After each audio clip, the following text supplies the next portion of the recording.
شما الان چه احساسی داری که به دام ماموران پلیس افتادی؟ ما الان احساس خیلی خوب داریم. احساس خوبی داری بله؟ بله.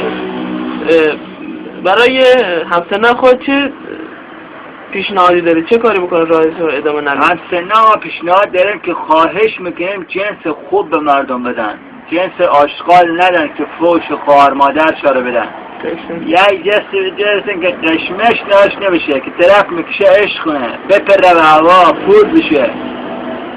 بله.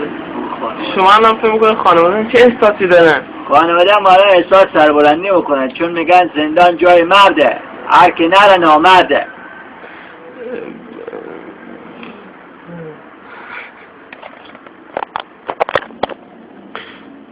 شما چند وقته که این کار رو شروع کردی و به این کار کشیده شدی؟ والا ما متاسفانه خیلی دیر انجام دادیم این کار رو.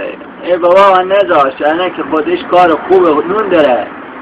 1 کیلو جنس میخریدم مثلا به 700 تومن میاد، مفروختم ریزکاری میکردم 1 تومن برام در میاد مفروختم.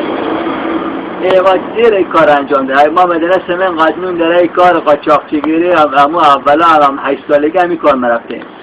آیا شما ناراحت نیستی که اینقدرم با قرآن خوشحالم که چی کن لقم شما مامورا؟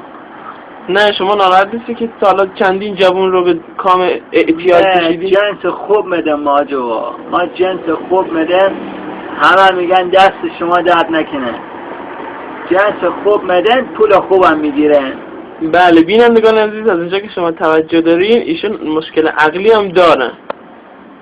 شما میگن فلانم، ما اصلا یک آدمی به جنس خوبم همه مدام همه مشتن میره.